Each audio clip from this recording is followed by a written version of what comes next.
नमस्कार दोस्तों, स्वागत है आप सभी का एक बार फिर से हमारे इस चैनल हर हर महादेव पर। दोस्तों, भगवान विष्णु और मां लक्ष्मी के आशीर्वाद से 7 जनवरी 2024 को साल की पहली बड़ी एकादशी सफला एकादशी इस दिन बना दिव्य और दुर्लभ महाशुभ संयोग महालक्ष्मी योग। इस दिन यानी 7 जनवरी को साल की पहली एकादशी यानी सफला एकादशी के दिन चुपचाप गाय माता को खिला दें। ये एक छोटी सी चीज रोडपति भी होंगे, करोड़पति मिलेंगी सभी, संकटों और कष्टों से मुक्ति, मृत्यु दंड पितृदोष तुरंत होगा खत्म। भगवान विष्णु जी और मां लक्ष्मी के आशीर्वाद से आपके घर में पूरे साल भरे रहेंगे अन्न धन के भंडार, यूं कहे कि आपकी 7 पुश्तें तक करेंगी रुपयों पैसों पर राज। जी हां दोस्तों, 7 पीढ़ियों तक बैंक बैलेंस बढ़ता चला जाएगा, सभी दुख दर्द और संकट कष्ट दूर हो जाएंगे और सभी सुख आपके पास आ जाएंगे, सभी सुख आपके कदम चूमेंगे यदि आप साल की पहली बड़ी एकादशी सफला एकादशी के दिन यानी 7 जनवरी को चुपचाप गाय माता को यह एक चीज खिला देते हैं तो यकीन मानिए तत्काल गरीबी आपके जीवन से खत्म हो जाएगी। गरीबी का नामो निशान खत्म हो जाएगा, आपको अपार धन सुख संपत्ति की प्राप्ति होगी। वैसे आपको बता दें, इस बार जो सफला एकादशी है यह एकादशी बहुत खास मानी जा रही है। इस एकादशी पर आपको भगवान विष्णु जी के साथ साथ मां लक्ष्मी की भी कृपा प्राप्त होने वाली है। यदि आप गाय माता से जुड़े इन उपायों को कर लेते हैं जो कि इस वीडियो में हम आपको बताने वाले हैं, आपके जीवन में आपको अपार धन सुख संपत्ति की प्राप्ति होगी और 7 पीढ़ियों तक बैंक बैलेंस की कमी नहीं होगी। पूरे साल अन्न धन के भंडार आपके घर में भरे रहेंगे। तो दोस्तों, यदि आप चाहते हैं कि आपके जीवन से तत्काल गरीबी समाप्त हो जाएगी और आपको अपार धन सुख संपत्ति की प्राप्ति होगी, जी हां दोस्तों, आज की वीडियो को समय निकालकर पूरा वीडियो देखना, क्योंकि बहुत ही लाभकारी बहुत ही फायदेमंद वीडियो आपके लिए साबित होने वाली है। जी हां दोस्तों, वीडियो को आगे शुरू करें। सबसे पहले भगवान विष्णु और मां लक्ष्मी जी के साचे भक्त की इस वीडियो को एक लाइक अवश्य कर दें और कमेंट बॉक्स में सच्चे दिल से जय श्री हरि विष्णु जय मां लक्ष्मी अवश्य लिख देना, जिससे आपकी सभी मनोकामनाएं भगवान विष्णु जी मां लक्ष्मी पूर्ण करें। दोस्तों, आपको बता दें, सफला एकादशी पौष मास के कृष्ण पक्ष की एकादशी को कहा जाता है। यह नए साल की पहली एकादशी है। सफला एकादशी का व्रत 7 जनवरी को रखा जाएगा। सफला एकादशी का व्रत करने पर आपके सभी कार्य सफल हो जाते हैं और आपकी सभी मनोकामनाएं भगवान विष्णु जी पूर्ण कर देते हैं। साल की पहली एकादशी सफला एकादशी बहुत ही दुर्लभ संयोग में है, तो समझ ले कि इस दिन जो भी आप उपाय करेंगे, पूजा करेंगे, 100% आपको लाभ मिलेगा। आपको बता दें, सफला एकादशी का व्रत करने से सभी शुभ कार्यों में सिद्ध का आशीर्वाद मिलता है और जीवन के हर क्षेत्र में सफलता आपको प्राप्त होगी। सफला एकादशी पौष मास की पहली एकादशी होती है और इस दिन पवित्र नदी में स्नान के साथ साथ भगवान विष्णु जी की पूजा का विशेष महत्व है। शास्त्रों में बताया गया है कि यदि आप एकादशी के दिन भगवान विष्णु जी के साथ साथ मां लक्ष्मी की विधि विधान से पूजा अर्चना करते हैं तो सभी मनोकामनाएं भगवान विष्णु जी मां लक्ष्मी जी पूर्ण कर देती हैं और व्यक्ति के घर में अपार धन सुख संपत्ति की प्राप्ति होती है। आपको बताना चाहेंगे, साथ ही साथ सफला एकादशी के दिन आपको इस दिन घर में तुलसी का पौधा जरूर लगाना चाहिए, विशेष महत्व है। सफला एकादशी के दिन तुलसी का पौधा जरूर लगाएं। इस दिन घर के उत्तर या फिर पूर्व या फिर उत्तर पूर्व दिशा में तुलसी का पौधा लगाने से आपकी धन समृद्धि में वृद्धि होती है। धन से संबंधित सभी परेशानियों का अंत हो जाता है, अपार धन सुख संपत्ति की प्राप्ति हो जाती है। सफला एकादशी पर यदि आप व्रत नहीं कर सकते तो विधि विधान के साथ पूजा करने के बाद आप कुछ खान पान आप ग्रहण कर सकते हैं। यदि व्रत करना संभव ना हो सके तो विधि विधान से भगवान विष्णु या मां लक्ष्मी का पूजन कर ले और साथ ही साथ यदि आप ऐसा करते हैं तो ऐसा करने से भगवान विष्णु जी की कृपा प्राप्त होती है और सफला एकादशी के दिन भगवान विष्णु जी को खीर का भोग जरूर लगाए।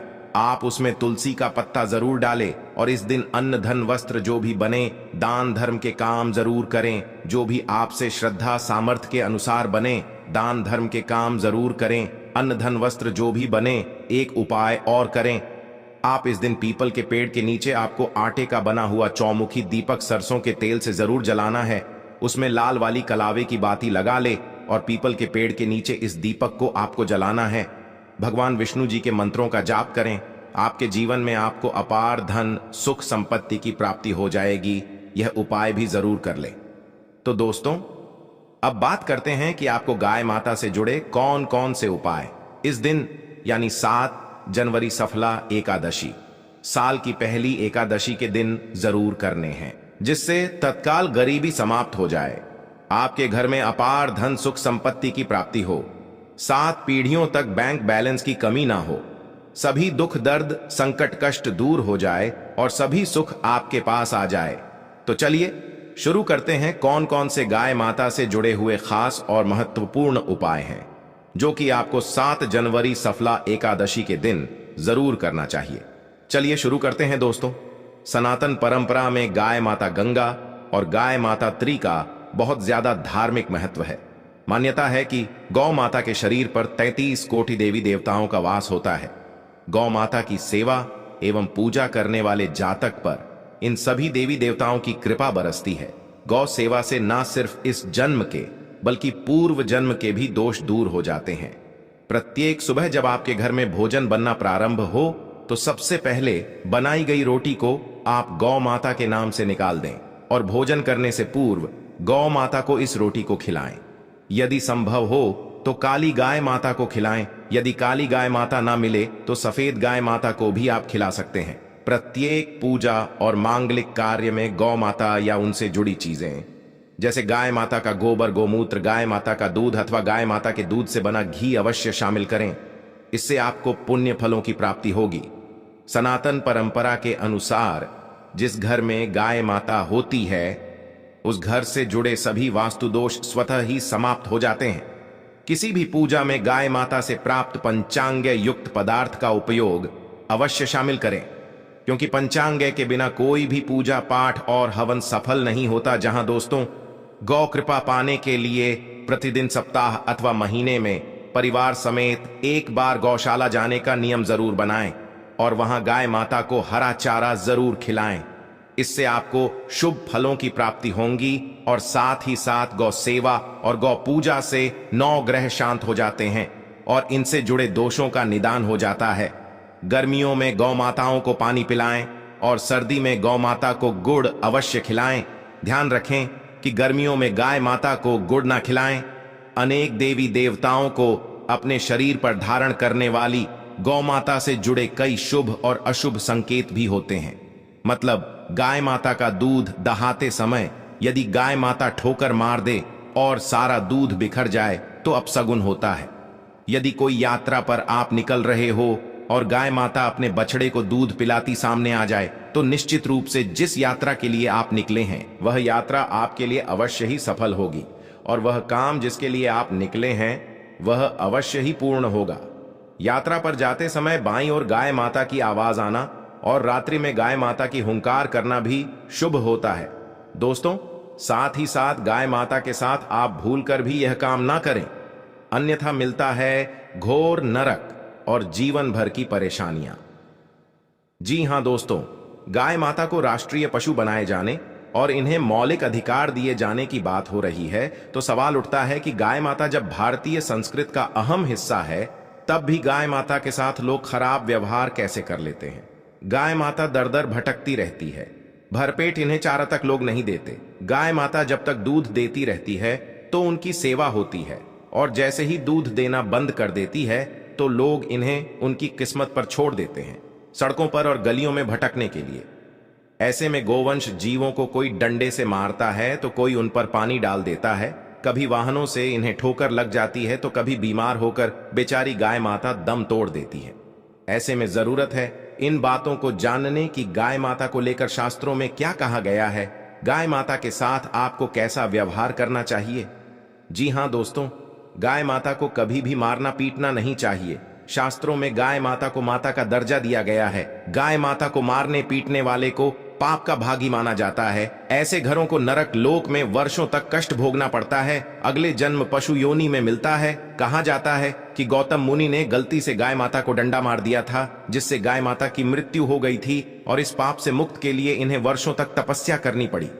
भगवान श्री कृष्ण जी ने बैल स्वरूप में आए वृत्रासुर का वध कर दिया था, जिससे मुक्ति के लिए भगवान श्री कृष्ण को संपूर्ण तीर्थों को एक कुंड में बुलाना पड़ा और इस कुंड में स्नान से वह पाप मुक्त हो गए थे। जी हां दोस्तों, साथ ही साथ जो लोग पानी पी रही गाय माता को भगाते हैं वे घोर पापी के भागी बनकर नरक भोगते हैं, ऐसा पुराणों में बताया गया है। जबकि जो लोग गाय माता के लिए प्यास और चारा बनवाते हैं वह महाभाग्यवान होते हैं। ऐसे लोग घोर पाप से मुक्त होकर स्वर्ग पा जाते हैं और बड़े ही धनवान कुल में जन्म लेकर सुख भोगते हैं। और साथ ही साथ आराम कर रही गाय माता को कष्ट देकर कभी भी उठाना नहीं चाहिए। कहते हैं कि जिस स्थान पर गाय माता बैठी है वहां से नकारात्मक ऊर्जा समाप्त हो जाती है। गाय माता के बैठने की जगह को जो लोग नियमित साफ रखते हैं वह पूर्व जन्म में किए गए जाने अनजाने में पापों से मुक्ति हो जाते हैं और गोलोक में स्थान पाते हैं। गाय माता को डंडा मारकर उठाना, पानी डालकर उठाने से मनुष्य पाप का भागी बनता है और अगले जन्म में उसे दर दर भटकना पड़ता है। और साथ ही साथ शास्त्रों में बताया गया है कि गाय माता का दूध उसके बछड़े के लिए होता है।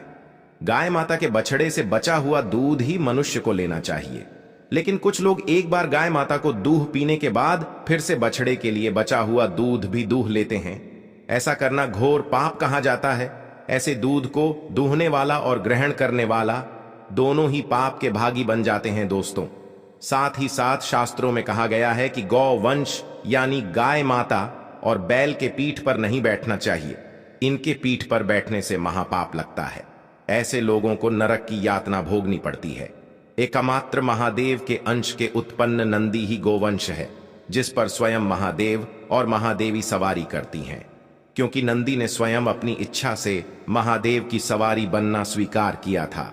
और साथ ही साथ शास्त्रों में गाय माता के दान को बहुत ही महत्व दिया गया है। लेकिन ऐसी गाय माता का दान कभी नहीं करना चाहिए जो बूढ़ी और बीमार हो। कठोपनिषद में नचिकेता की कथा भी इस संदर्भ में है कि जिस नचिकेता ने पिता द्वारा बूढ़ी गाय माता को दान करने पर आपत्ति जताई थी, दूध देने वाली और बछड़े सहित जो लोग गाय माता का दान करते हैं वह महान पुण्य को प्राप्त करके स्वर्ग में स्थान पाते हैं। दोस्तों, साथ साथ सूर्य, चंद्र, मंगल या शुक्र की युति राहु से हो तो पितृदोष होता है। यह भी मान्यता है कि सूर्य का संबंध पिता से एवं मंगल का संबंध रक्त से होने के कारण सूर्य यदि शनि, राहु या केतु के साथ स्थित हो या दृष्टि संबंधी हो तथा मंगल की युति राहु या केतु से हो तो पितृदोष होता है। इस दोष से जीवन संघर्ष में बन जाता है। यदि पितृदोष हो तो गाय माता को प्रतिदिन या किसी भी एकादशी को या किसी पूर्णिमा के दिन या अमावस्या को रोटी, गुड़, चारा आदि खिलाने से पितृदोष समाप्त हो जाता है। साथ ही साथ देसी गाय माता की पीठ पर जो कुबड़ होता है वह बृहस्पति गुरु हैं। अतः जन्म पत्री में यदि बृहस्पति अपनी नीच राशि मकर में हो या अशुभ स्थिति में हो तो देसी गाय माता के इस बृहस्पति भाग एवं शिवलिंग रूपी कुबड़ के दर्शन करने चाहिए। गुड़ तथा चने की दाल रखकर गाय माता को रोटी भी दें। इससे आपको शुभ फलों की प्राप्ति होगी। और साथ ही साथ यदि आप रास्ते में जा रहे हैं और सामने से गौ माता आती हुई दिखाई दें तो गौ माता को आप अपनी दाहिनी ओर से जाने देना चाहिए। आपकी यात्रा अवश्य ही सफल होगी हो। और साथ ही साथ यह संकेत भी जान ले, यदि आप यात्रा पर जा रहे हैं और सामने आपके गाय माता पड़ जाएं अथवा अपने बछड़े को दूध पिलाती हुई सामने गाय माता दिखाई दे जाए तो समझ जाना कि वह यात्रा आपके लिए अवश्य ही सफल होंगी। और साथ ही साथ जिस घर में गाय माता होती है उसमें वास्तु दोष स्वतः ही समाप्त हो जाता है। और साथ ही साथ आपको बता दें कि गाय माता को आप जो भी रोटी बनाएं प्रतिदिन ताजी रोटी बनाएं। गाय माता को अगर आपने रोटी बनाई है तो कोशिश करें कि उस रोटी को आप तुरंत ही गाय माता को दें। अगर आप उस रोटी को रख देंगे और उस रोटी को अगले दिन देंगे तो वह रोटी बासी मानी जाएगी।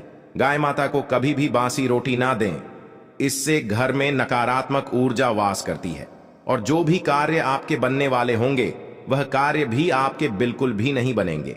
इससे आपके घर में हमेशा दरिद्रता का वास रहेगा और आप जिस भी कार्य को करेंगे उस कार्य में आपको हमेशा असफलता ही हाथ लगेगी।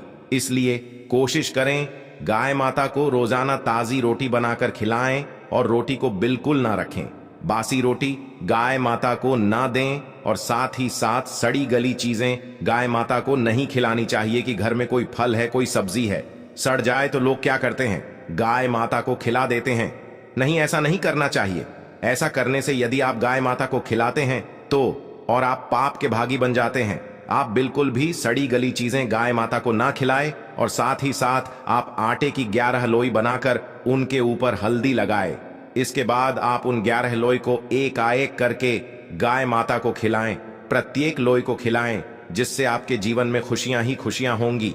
और आप 7 बार गाय माता की परिक्रमा भी कर ले तो आपके समस्त कार्य पूर्ण होंगे। और साथ ही साथ आप गाय माता को जब भी रोटी दें, रोटी पर या तो आप थोड़ी हल्दी लगा लें या थोड़ा गुड़ रख ले। अगर गुड़ ना हो तो आप थोड़ा मिश्री रख सकते हैं, थोड़ा घी रख सकते हैं। या दोस्तों, गाय माता को कभी भी सूखी रोटी ना खिलाए। सूखी का मतलब गाय माता को जो भी रोटी खिलाए उस पर कुछ ना कुछ रख कर खिलाए।